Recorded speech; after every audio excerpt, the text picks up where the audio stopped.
Hi, everybody. It's Alex Jarett with Technology Executives Club, and I'm really excited to announce and to introduce you to our new Board of Advisory member, Tony Sabaj. And you pronounce that like the car, Saab with an I. Tony Sabaj. Tony, welcome. Hey, thanks, Alex. I'm glad to be part of this organization. Glad we're super excited to have you now. Tony, you're with Checkpoint. I couldn't tell by your screen, your background, but Tony's with Checkpoint, and his current role over at boy, you've been there for actually a while, Yeah. which is always a good sign. He's currently by the way, I'm looking at your information here on the left, so I don't mean to look away from you. So he's head of America's channel SEs. He's got a couple roles there. But one of the things that attracted me to say, Tony, why don't you come on the board and get involved with our community, is the Office of the CTO Cybersecurity Evangelist. And you've actually done a lot of work there, but that evangelist role is really exciting for us because you're at the center of one of these companies that's right in the heart of cybersecurity, what's happening, not just to these companies, but to our country, right? And Exactly. you guys are at the center. You're seeing what the action is, and you got your pulse, your fingers on the pulse of what's happening. So, and this is pretty much part of your role is to get out there and tell people what's happening. Is that accurate? Exactly. And that's, I kind of have two distinct jobs at Checkpoint. One is I manage a team that works with all of our partners, resale partners, technology partners, do a lot of business development, and have a team that's covering all the Americas. So I get a chance to see different organizations around the Western Hemisphere mainly. Some good, some bad, some indifferent. So I've seen a lot of different organizations, some very well run, some not so well run. And that's exciting. But the other part of my job at Checkpoint is being part of the Office of the CTO and being a cybersecurity evangelist. So I get a chance to do media interviews, thought leadership articles, both within Checkpoint and outside of Checkpoint proper. I do a lot of speaking engagements at different conferences, third-party conferences. Most of my presentations aren't related to Checkpoint in general. They're just related to the cybersecurity industry. I've done, talks on zero trust recently. I've done talks on actually a fun presentation that I wrote that compares and contrasts the rise and fall of the Roman Empire with the changes that we've seen in sort of the IT landscape of people moving from, mainframes to client server to now, cloud and distributed computing. So it's a fun presentation that gives you a lot of facts around the Roman Empire and some cool stories. So, but that's interesting. What a cool job. Now, we'll go over your other background, but just real quickly, how do you get an opportunity like that where you can literally be out and be almost like a spokesperson for one of these international major company and talking about what's actually happening and helping inform people about what's actually happening in cybersecurity? That's such a cool job. Yeah, it's always been kind of ever since I started at Checkpoint, and I've been at Checkpoint for almost 22 years to the date. Yeah.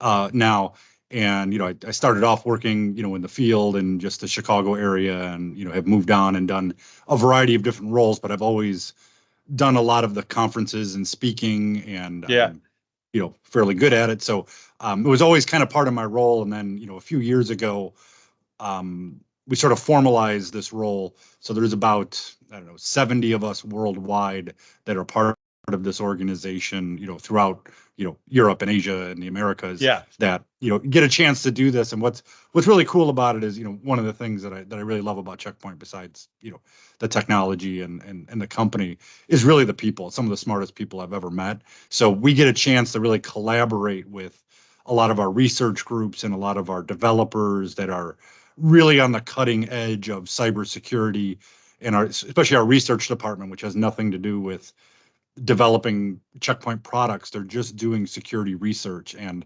really, like, some of the stuff they do is amazing. And we get to interface with them, take some of their stories and some of the things that they've learned, and tie them to the security industry in general. So I've done talks on cybersecurity for teens and kids and community. So it's not just business to business type thought leadership. It's also consumer and reaching back to the community. And we do a lot of events, that way. So it's fun. I've spoken at ISSA events. I've spoken at large conferences, and it's fun to be a part of it. And you really get to meet a lot of really good people, and I've made some really good contacts doing that role, and it's fun because I get to work with really smart people, which is always sounds like it. Sounds like a lot of fun. So good for you. Well, we're thrilled to have you involved. This is going to be a really easy interview because you've got you've had like three main jobs, three right. companies that you work for. Although you did tell me at college you worked for a law firm for a lawyer and had a lot of fun helping him. But let's start with that real quickly. You were at St. Joseph College. You actually had a combo degree, which I got to say, I'm not going to say the date, I got to say was unusual to get marketing and computer science together. You did marketing and computer science. Yeah, that was kind of progressive. It's funny because I couldn't decide when I went to college. I'd always done technology as kind of a hobby. I remember I was even as 12, 13 years old. This will super date me, but my mom ran an adult education program through the local school district in the northwest suburbs of Chicago, and she was teaching classes to adults in the evening on AppleWorks. If you remember AppleWorks, the original Apple, Office suite, word processing, spreadsheets and word processing and some very minor database stuff. That was like a year before Office probably showed up, as I preach. Oh yeah, it was well before Office, but yeah. Yeah, you get what I'm saying. Even at 12 years old, my mom would pay me, basically allowance, but she would pay me, and I would actually go help her teach the classes, and I'd run around at 12, 13 years old, helping, what I thought at the time were senior citizens, but they were probably my age now, helping them learn, how to use AppleWorks and word processing, and just like basic computer skills when not everybody had a computer and they didn't even know how to turn them on, let alone, do word processing and that kind of stuff. So that was kind of fun. So I've always been involved in technology.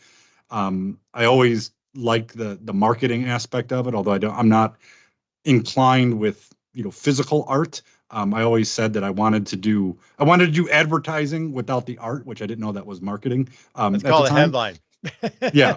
So when I went to college, I started off as a marketing management major, and I took a couple of computer classes because I'm like, I've always liked computers, and I had a computer in my room, connected to the internet in the early 90s. Wow. So it was kind of cool. The school I went to was small, but very progressive from a technology perspective. We had a partnership with Purdue, which was one of the supercomputing schools. So we had really good technology for a small school. So I started taking some programming classes, and the professor's like, hey, you're actually pretty good at this. You should become a computer science major. And then the business department was like, well, you don't want to switch your major. So I'm like, I'll just do both. So it was fun. So that's kind of how I fell into it. And then, I was working, as you said, I was working for a lawyer all throughout college doing a number of things. And, kind of a funny story there that I'll relate to a lesson learned is he was a litigator. So it was kind of boring cases. Yeah.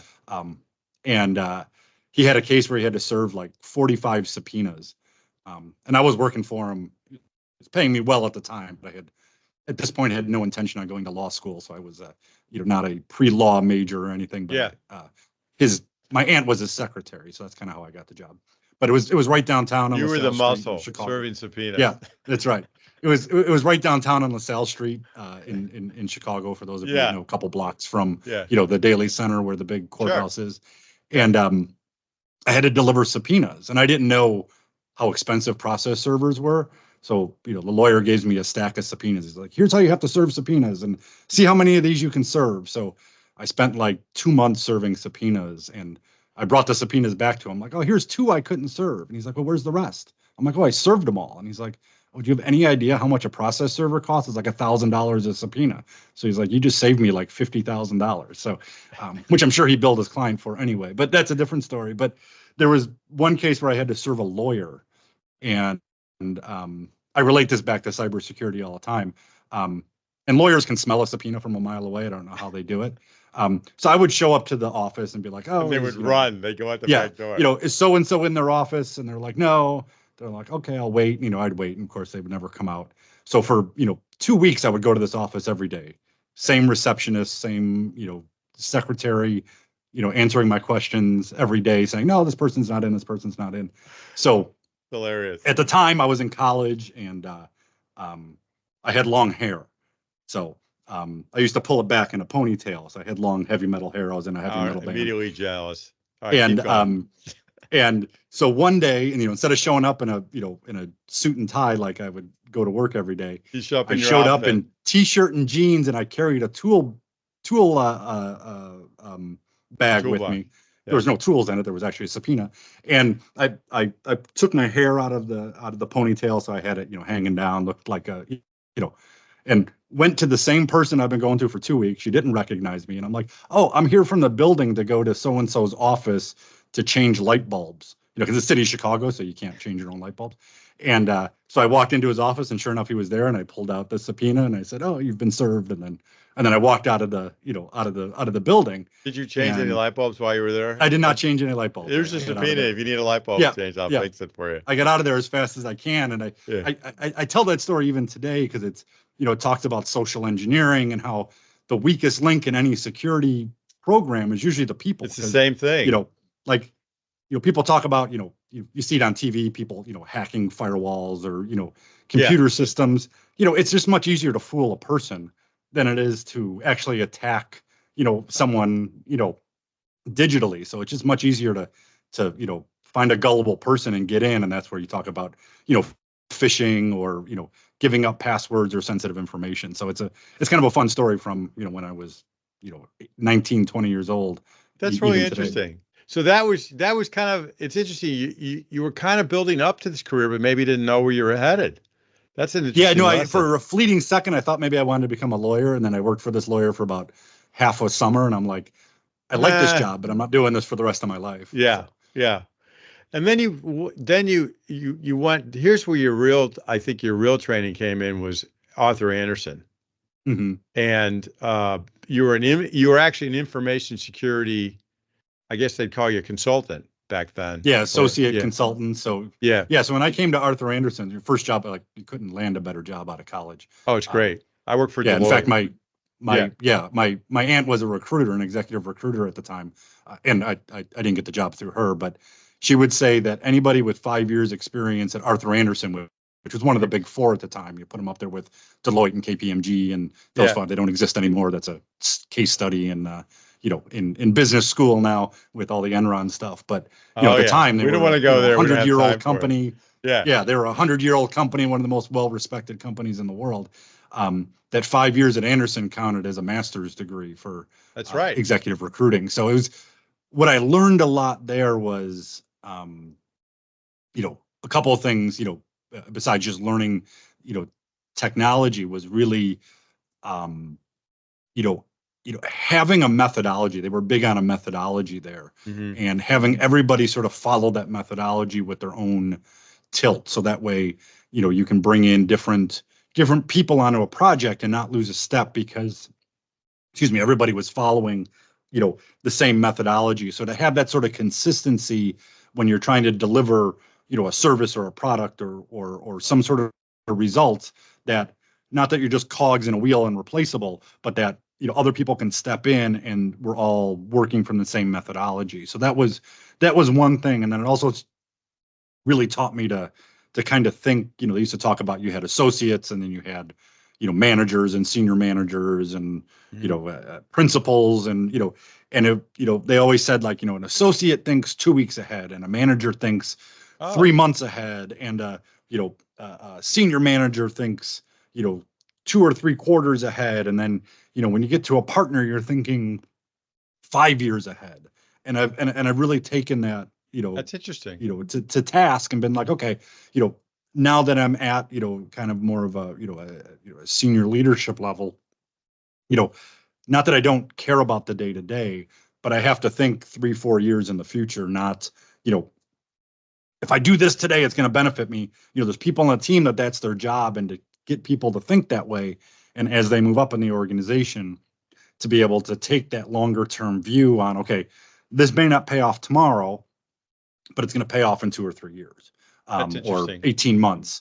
And so I've really taken that lesson to learn, those are two of the big lessons that I took out of Anderson was, having a methodology and consistency of the quality of the work, and then also, how you think as you move up in responsibility, within any organization. Well, that's a great lesson to think about the future, and try and tie most of the things that you're doing to the future for someone's personal life as well as their business career. And so then you jump. By the way, my dad was an Arthur Andersen alumni. Oh, was he? Nice. Yeah. He worked there for many years. And then you jump to become a product manager, which is interesting. That's your marketing background picking up again. Yeah. So there was a startup. Telenesis. Yeah. So it was a startup based in Chicago. Uh-huh. And actually, Arthur Andersen was actually buying some product, but Checkpoint, as a matter of fact, from this small reseller in Chicago that ended up getting bought by this startup that was developing a managed service platform.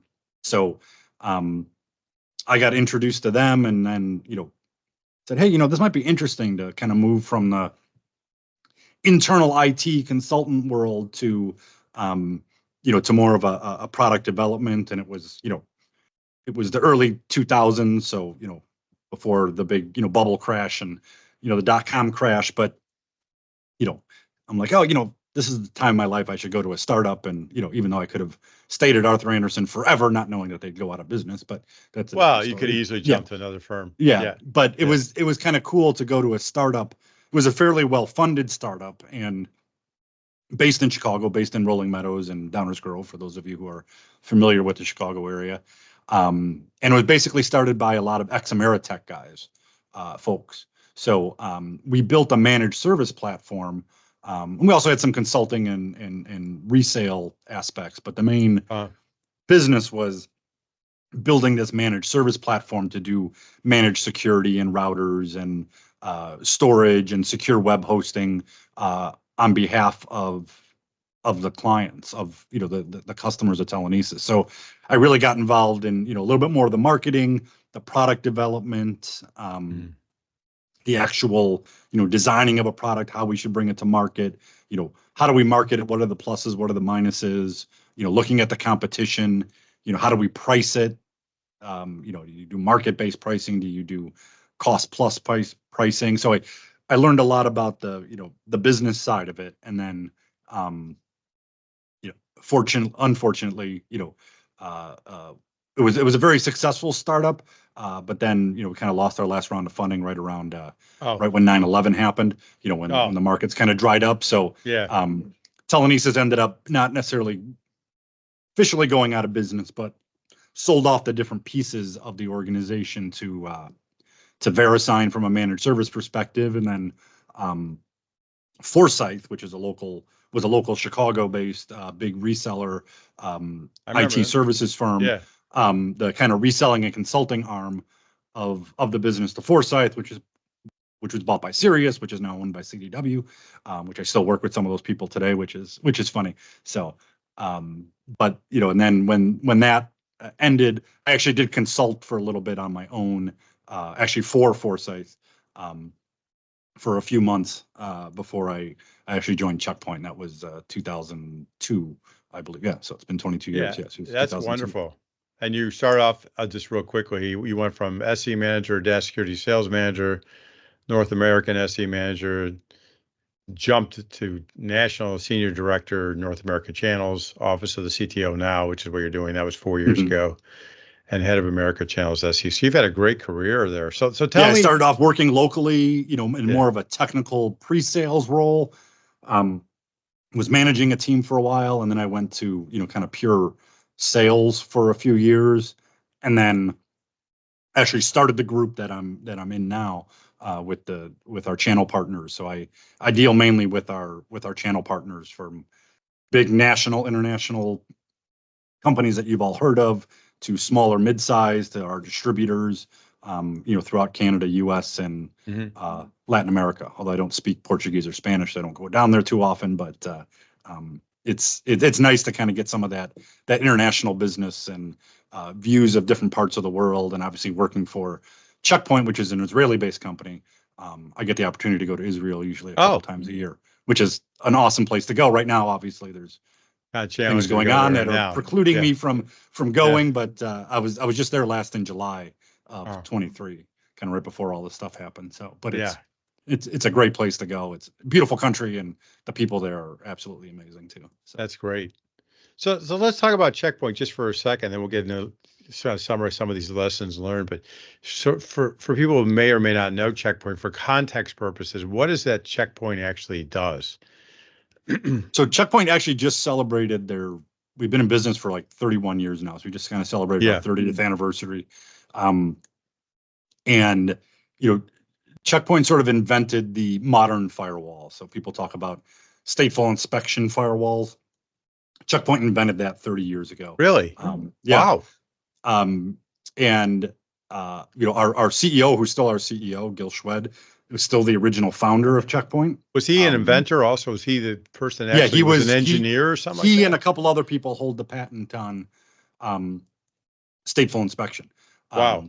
Or at least our brand of stateful inspection. Other people do it. I'm not a patent lawyer, nor ever wanted to be, but there's certain things that we have patents on.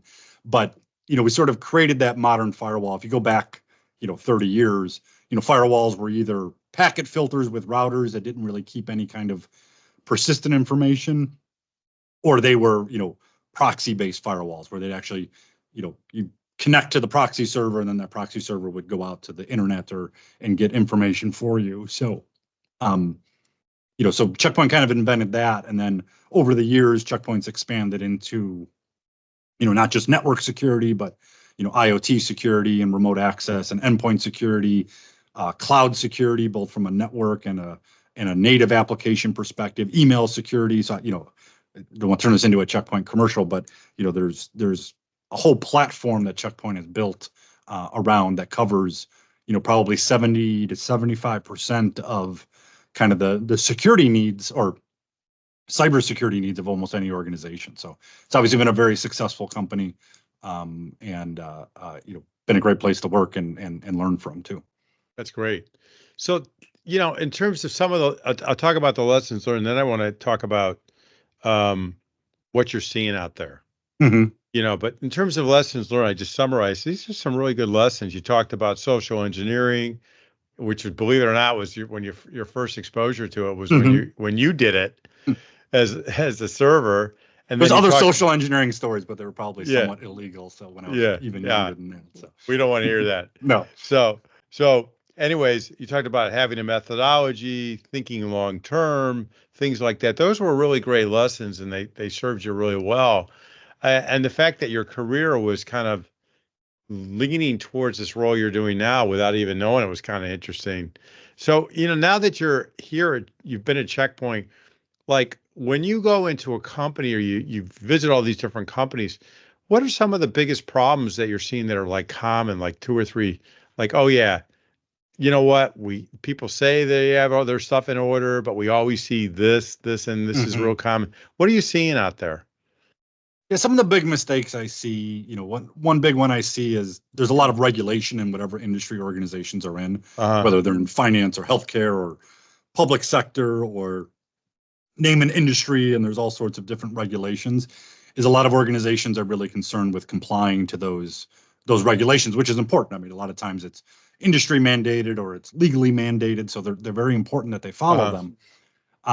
But a lot of times they'll build security and implement solutions in order to be compliant with whatever regulations or methodology they're trying to follow.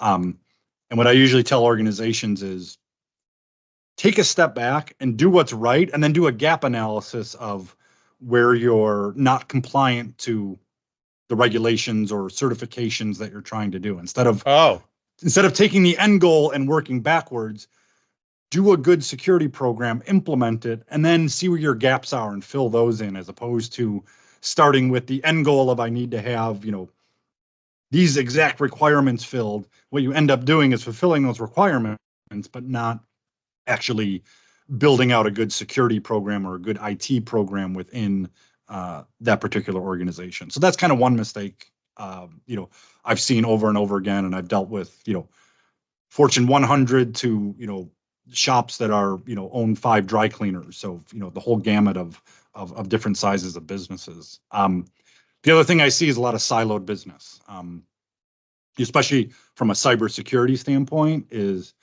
a lot of times there's like a security team and they do all the security, but they need to be ingrained in the entire organization, from app development to your network to your general IT of provisioning servers and laptops and services, and security needs to be a part of all of those organizations, and not this silo that is, oh, okay, we're about to release some new project or product or some type of initiative. Let's bring in the security folks at the last minute to see if it is viable from a security perspective. It needs to be involved from the beginning, from developing the code to developing the outcomes, and using security as an enabling technology, as opposed to, everybody always blames, your endpoint security or your firewall whenever they can't do something in an organization. And sometimes it's the truth, but if it was designed with the security built in up front, it really helps organizations not only make the project go smoother, their initiatives go smoother, but it makes them a lot more secure at the end. And not looking at everything as point solutions, but looking at it as a security infrastructure that, interoperates with each other, whether it's a single vendor or multi-vendor solution, making sure that all the pieces are talking and, sharing information across the organization. And then you can roll that up into your compliance and audit and, those types of solutions. And it makes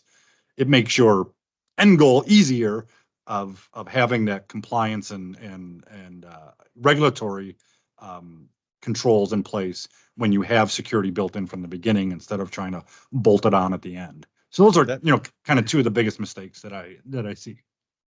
Those are pretty big. Yeah.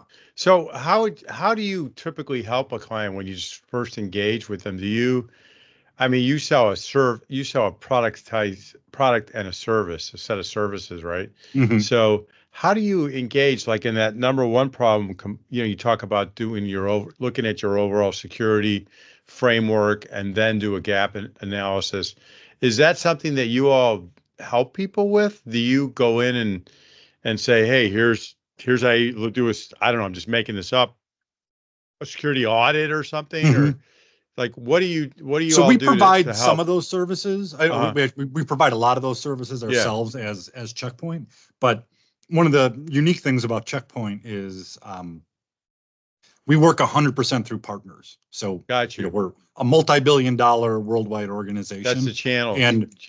Outside of some exceptions and acquisitions, temporarily, we don't sell direct to end users. So nobody buys from Checkpoint directly.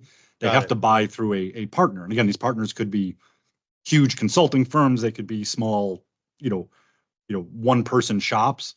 And what we'll do is we'll work with the partner, and a lot of times they'll do the assessment or the needs assessment, and we'll come in and we'll go to market with that partner and say, okay, here's where we can help in this area.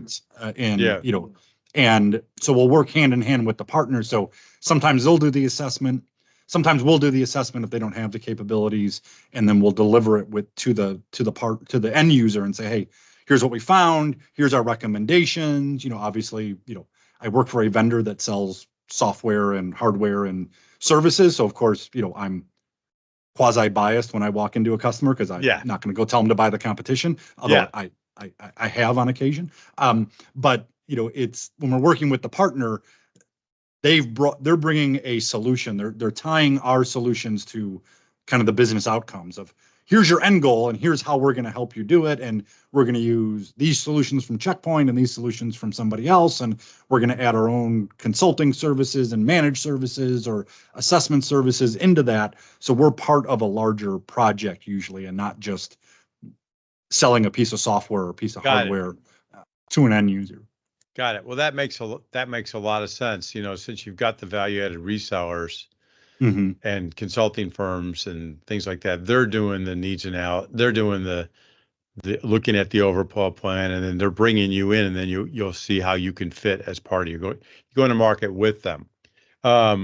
And that's how you help people. And so I guess the same thing would be for the siloed business. So you're going into a lot of these experiences that you're being brought into, and these are the kinds of things that you're commonly seeing, is what you're telling us. Yeah, I'll see people, they have a need, or they're, they're moving to, Office 365 from, on premise, and they're like, oh, well, now we need to secure Office 365. So they'll go out and get a point solution. They'll put it in place and kind of set it and forget it and never really look at it again. It doesn't become a part of their overall security program. Yeah. And it's great for the first month. And then after that, it becomes, stale. Nobody's looking at it. It's not providing the same type of value. So those are some of the, the siloed aspects of it, when you're just bolting on security at the end of a project or an initiative, and you don't have a cohesive security strategy across the entire organization to really help, do that. And we've seen that in, I always use this as an example, and it's an old attack, but I think, a good percentage of people were affected by this. If you go back even like 5-6 years ago now, maybe even longer, that big Target attack where someone breached Target and got, everybody's, credit card information. Yeah. And, what was funny is that the reason it was found out is that, there's credit card information, being sold on the dark web all the time. Yeah. And there's a security researcher who's famous in the industry. His name's Brian Krebs. I recommend all of you follow him. He's really cool. And he's a security researcher, and he does this stuff on the dark web, from a looking perspective. He's not selling or buying. And he noticed that all of these credit cards were sort of regionally organized, because the credit card companies got smart and they said, oh, okay, well, if 99% of the time you're using your credit card within these 4 zip codes, if you're outside of these zip codes, we're going to flag it as possible, fraud. So the credit card companies got, smart in looking at your actual transactions, and they were selling the credit cards based on zip code. So this researcher, Brian Krebs, if you're in Illinois, you could buy some Illinois credit cards. Right. So this researcher said, if this was one big breach, what companies are big enough to have, a breach that would cover this type of, geography? So, he kind of overlaid the zip codes onto a map and looked at, his first thought was Walmart, because they're a little bit bigger than Target, and said, it doesn't really correlate with the Walmart locations. And eventually came to, so he and eventually said, hey, this really correlates with Target locations. And then, so he sort of contacted Target and said, I think you've been breached. And so they did find out that they were breached, but the breach went on for a long time. And the way it happened was there was a contractor who was doing HVAC work at a store and plugged his laptop into the network to do, some diagnostic on a, air conditioning or HVAC unit. And they didn't have their network segmented. That contractor happened to have malware on their laptop. The person No way. wasn't malicious. He just happened to have an infected laptop. What do they call it? A slave kind of thing where it's on there. Yeah. Yeah. He didn't purposely do it, but he had malware on his PC. His work, like, let's infect as many people as possible, and eventually something's going to leak out. Yeah. And because they didn't segment their network, it traversed the Target network and started stealing credit cards. And it went on for a long time before Target was noticed. And then they were kind of notified, like, right before the holiday shopping season, before kind of Thanksgiving. And they made the conscious business decision to not try and remediate it, because they figured whatever fines and penalties they got, it would have slowed down their holiday shopping business. So they let it go until, kind of after Christmas, and then shored up their own house, which financially, business-wise, was probably the right decision if you look at it just from a business perspective. But from a good security corporate citizen, it was probably not the exactly best idea. Good for PR.